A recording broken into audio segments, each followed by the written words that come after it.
Hello, everybody. This is number 29. Sorry, we're almost on number 30. Straw silk, as usual.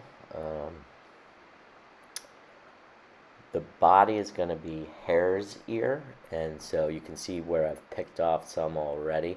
This is a hair mask, so you pull it off of the ear right there.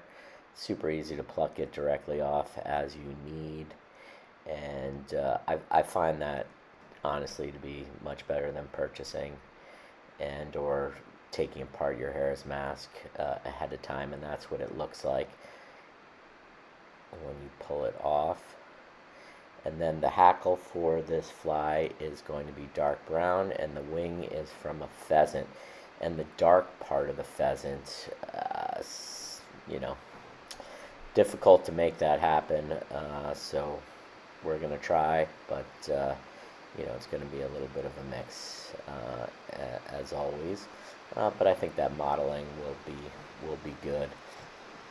This is what's called a chocolate dun.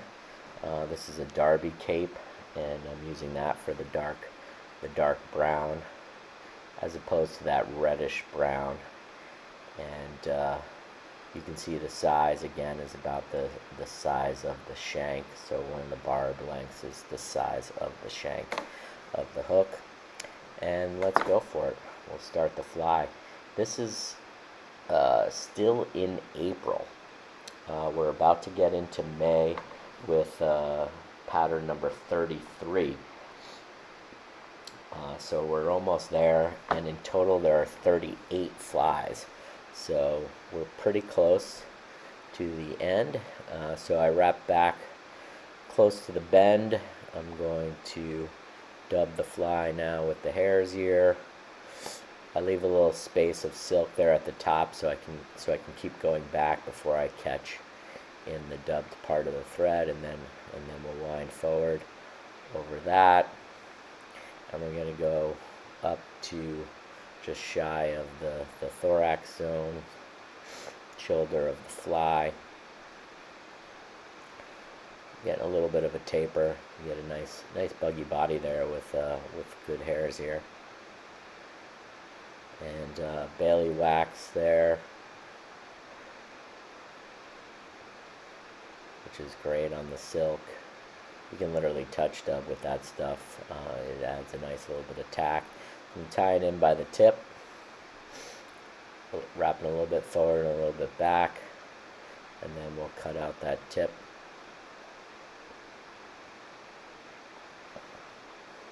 I'm going to double the hackle here.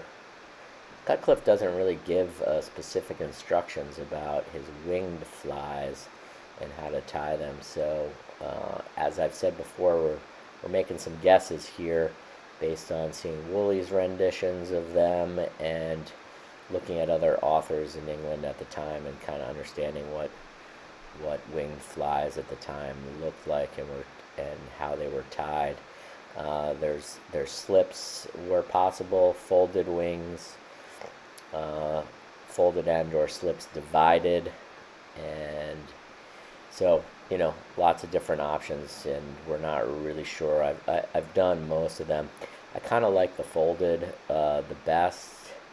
It doesn't make the prettiest of flies, but assuming you're going to fish the fly, the slip wings are not going to look very nice anyway after a while. And I find the folded to be kind of the easiest to do. So I pulled off a double section there with kind of the root ends still attached to the different barbules as you rip it off the quill. And then you even the tips and kind of remarry the feather, and then fold it. And we're going to measure it to be about a hook length, a little past the bend I think is fine. And I like to use thumb and middle finger to hold the wing really tight and to do pinch wrap. And lock it right there in on top. And with wax thread, that's really holding it there. You don't, unless you're really rough, you're not going to move it around. And then cut it off, and I wrap forward towards the eye to cover up the butts, and then back to the tie-in point, and that tie-in point is even with the hackle. Get a little bit more wax on there because I'm not going to varnish this, and do a back to front whip finish, and seat that knot well. And with the wax and cold water, it's not going anywhere.